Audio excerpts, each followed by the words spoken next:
bin Ali ni, tuan-tuan kalau tengok ada video di YouTube sekarang ni. Saya tengok juga, tapi rasa macam bazir masa awak tengok. Tapi tak apalah. Dia bukan bin Ali. Saya nak cerita sikit tentang liberal lah. Orang yang liberal.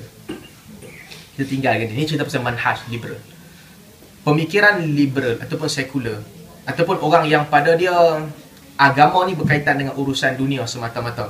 Jadi tanda agama tu betul tak betul, pada mereka agama boleh susun atur hidup manusia, dia kira betul. Agama tak boleh susun atur hidup manusia, dia kira tak betul. Pada mereka ni, okey, kita nak cerita kita buat satu persatu. Satunya, sebahagian daripada mereka cerita pasal liberal ataupun sekular secara am. Mereka ni ada masalah dalam disiplin ilmu. Bukan disiplin ilmu, disiplin logik dia ada masalah. Contoh ringkas kan. Orang cerita kat kita. Orang kata esok pagi akan ada satu binatang. Binatang ni akan keluar daripada perut bumi. Dia akan makan semua orang yang pakai kasut saiz 9. Contoh tak nak kena-mengena dengan apa. Binatang ni bangun, dia akan keluar makan semua orang pakai kasut saiz 9. Apa sikap kita? Orang yang dia punya sikap konsisten, dia ada dua pilihan. Satu, dia kata, aku tak percaya binatang ni akan keluar, aku tak percaya binatang ni akan makan orang pakai kasut saiz 9. Konsisten. Sebab asas dia sama. Dua-dua tu benda rig yang dia tak nampak. Dua-dua benda tu logik tak boleh fikir. Binatang mana nak keluar daripada perut bumi ni? Logik dia menolak benda tu. Apa pasal dia nak makan orang pakai kasut saiz 9? Logik dia tolak. Dia tolak dua-dua. Dia konsisten. Ataupun dia kata, betul, aku percaya binatang ni akan keluar dan dia akan makan semua orang pakai kasut saiz 9. Dia juga konsisten. Sebab dua-dua benda ni di luar akal dia. Dia percaya dua-dua. Ini okey. Tapi kalau tiba-tiba ada orang dia kata, aku percaya binatang ni akan keluar, tapi aku tak boleh terima, tak boleh masuk akal, kenapa dia nak makan orang pakai kasut saiz 9 je? Ini tak reliable. Sebab kedua-dua benda ni tak ada asas. Akal tak boleh tangkap kedua-dua benda. Juzuk pertama, dia setuju. Dia setuju binatang tu akan keluar. Tapi kenapa binatang tu pergi makan orang pakai kasut saiz 9? Dia tak setuju bab tu. Jawapan dia ada inconsistent. Tak tepat. Hang setuju semua ataupun hang tak setuju semua, itu okey. Ini masalah orang sekular dan juga liberal yang ikat diri mereka dengan agama. Dia kata dia Islam. Sebahagian orang ni, dia kata dia Islam. Tapi bab-bab juzuk-juzuk Islam dia tak terima. Kalau tak mau terima, jadi etis. Aku tak percaya ada Tuhan, aku tak percaya ada syurga, aku tak percaya ada neraka. Etis, selesai. Tapi bila dia diikat diri dia dengan agama, dia kata aku Islam. Islam tu mai kod mana? Daripada Al-Quran.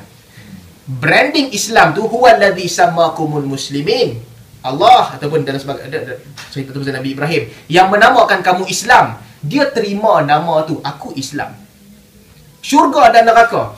Syurga dan neraka kita tak tahu wujud ke tak? Dia kata aku percaya ada syurga dan neraka. Artinya apa? Dia telah percaya selepas mati orang akan dibangkitkan. Kalau ada syurga neraka tak dibangkitkan, buat apa siapa nak hidup dalam tu? Dia telah percaya benda tu. Tiba-tiba dia persoalkan, macam mana orang syirikkan Allah semata-mata sebab syirik dia masuk neraka? Bab ni dia tolak pula. Ini masalah sekular dan juga liberal. Tak ada disiplin ilmu. Dia terima setengah, dia tolak lagi setengah. Sumbernya sama. Kalau akal dia mempersoalkan kenapa orang boleh masuk neraka sebab syirik, sepatutnya sebelum tu dia telah mempersoalkan macam mana setelah hancur binasa badan manusia boleh bangkit balik. Dua-dua di luar logik. Ini masalah kelompok liberal dan juga sekular yang ikat diri mereka dengan agama. Ni kita kena faham. Dia nak jadi etis, hang jadi etis tak ada masalah. Tapi bila nak terlibat dengan agama, dia merosakkan agama. Sebab tu tuan-tuan, kelompok ni semua agama perangi mereka ni. Tanya orang Islam, kita tak boleh jadi orang Islam dalam keadaan kita kata kepercayaan aku betul, kepercayaan hang pun betul juga, relatif. Tak boleh. Once orang tu percaya bahawa tauhid adalah relatif, akidah adalah relatif, dia bukan Islam. Sama juga dia tak boleh jadi Kristian kalau dia kata aku percaya Isa anak Tuhan. Tapi kalau hang nak kata Isa bukan anak Tuhan, itu pun betul juga. Hang tak boleh jadi Kristian macam tu. Mana boleh jadi Kristian macam tu? Sama juga dia kata, aku percaya tokong-tokong ni semua Tuhan. Tapi kalau hang tak mau percaya, itu pun betul juga. Kalau macam tu, hang tak boleh jadi Hindu. Macam mana hang nak boleh jadi Hindu, hampir bantah semua benda agama tu? Ini masalah kelompok liberal dan juga sekular. Agama mereka sebenarnya adalah liberal dan juga sekular. Agama mereka adalah prinsip-prinsip ini. Kemudian mana-mana ajaran agama yang kena dengan prinsip ni, dia ambil, dia pergi tempel. Mana-mana ajaran agama yang tak kena dengan prinsip ni, dia ambil, dia tolak. Akhirnya, itu agama mereka. Jadi ini berkaitan dengan idea ataupun apa yang berlaku. Saya tak ada masalah kalau mereka nak mengaku kata Islam. Terus terang tak Islam, murtad. Hang bukan Islam lagi, atheist. Ataupun tak mau jadi atheist, agnostis. Dia aku pun tak tahu Tuhan ada ke Tuhan ke tak ada. Itu pun okey. Tapi tiba-tiba mengaku, aku Islam. Aku tahu ada neraka, aku tahu ada syurga. Tapi aku tak setuju pasal pop sebab akidah yang masuk neraka. Itu tak kena dengan otak dia lah. Yang hampir terima setengah, hang tolak setengah. Pasal apa? Itu satu. Yang kedua, kelompok ni kadang-kadang mereka ni tak faham hukum hakam agama. Dia tak faham hukum hakam agama. Dia nak cakap bab agama. Jadi dia membawa kerosakan. Tuan-tuan, contoh saya bagi ini contoh juga. Dia suka apa ni, dia tak boleh tengok orang-orang yang tak ditolong. Dia tak boleh tengok orang miskin yang tak ditolong dan sebagainya. Dia nampak kerajaan ada banyak agensi, ada banyak kementerian kan. Dia tiba-tiba pergi marah Jabatan Perdana ataupun dia pergi marah Kementerian Pertahanan. Kita bajet Kementerian Pertahanan ni banyak, dia pergi marah. Kementerian Pertahanan ni teruk, tak jaga nasib orang miskin. Nasib orang miskin tak jaga, tak bagi pertolongan dekat orang kampung. Beras-beras orang ni semua tak tolong. Berapa banyak orang kena banjir. Kementerian Pertahanan teruk tak tolong orang. Kita kata hang gila. Kementerian Pertahanan kerja dia bukan tolong orang. Kerja dia jaga keselamatan negara. Ada tak kerajaan, agensi kerajaan tolong? Adalah Kementerian Bangunan Luar Bandar kan? Dia punya kerja tolong orang. Jadi nak cakap mesti ada ilmu. Dia jangan merosakkan agama. Ada orang kata macam ni, tauhid ni semua, tauhid bukan menyembah Allah. Tauhid kalau setakat menyembah Allah, tak payah tauhid lah. Dia kata tauhid ni kena mesti jamin kesamarataan antara orang, menolong orang dan juga apa ni, orang kaya bahagikan harta kepada orang miskin. Kita kata hang jangan merepek. Itu ada dalam agama, dalam bab fiqh itu ada. Dalam bab fiqh pembahagian zakat dan sebagainya itu ada di situ. Dalam bab akhlak ada di situ. Keutamaan yang Nabi bagi kepada orang miskin dalam bab akhlak ada. Tapi bab tauhid, ini bab mempertuhankan Allah, menyatukan Allah. Ambil tarik masuk dalam bab tauhid buat apa? Ini masalah istilah tak faham.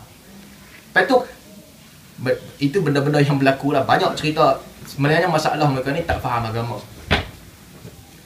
Sebahagian tuan-tuan, pemikir-pemikir ni, kita akan nampak trend mereka. Mereka kata tengok, apa agama boleh buat? Agama ada, benda-benda kerosakan ni masih ada. Apa fungsi agama? Kita kata, pemikir-pemikir liberal dan sekular, mereka juga ada. Mereka juga bercakap tentang benda-benda ni. Pemikir liberal dan sekular yang menulis buku, mereka juga tulis buku. Tapi implementation dia di mana?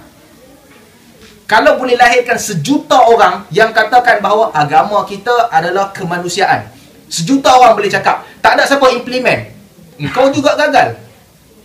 Dakwah engkau juga tak berkesan, tak jadi. Tiba-tiba agama diserang. Sebab apa? Sebab agama gagal. Dia duk cakap macam tu, sekian lama dia cakap macam tu, tak mengubah apa-apa pun, dia tak gagal pula. Dua-dua bercakap tentang prinsip. Agama ada prinsip. Geng-geng liberal sekular yang menolak agama ni ataupun pilih part-part tertentu dalam agama, mereka juga ada prinsip. Mereka gagal mengubah dunia. Agama juga, pengamalan agama gagal mengubah dunia. Kenapa agama yang dikritik, ideologi mereka tidak dikritik? Tentu ini masalah dengan pemikir-pemikir ni. Itu sedikit sebanyak berkaitan dengan mereka. Agama mereka tak kuat, asas agama mereka tak faham, akal mereka ada masalah. Akal mereka telah menerima sebahagian agama dan menolak sebahagian agama yang lain. Agama ni bukan main interpretation sendiri. Itu benda penting. Bila terima Islam, dia mesti terima Al-Quran. Apabila terima Al-Quran, dia mesti terima sunnah Nabi SAW. Dia tak boleh main pilih. Aku nak nama Islam, aku nak. Al-Quran Ayat ni aku nak pakai, ayat lagi satu aku tak mau pakai. Sunnah, bab ni aku tak mau pakai, bab ni aku nak pakai. Ya ayyuhalladzina amanu dukhulu fis silmi kafah. Wahai orang beriman, Allah sebut, masuklah dalam agama ini keseluruhannya. Jadi itu sedikit sebanyak, saya tak mau cerita pasal bin Ali pun, tapi manhaj ataupun cara pemikiran itu cara pemikiran yang bermasalah. Wallahu a'lam.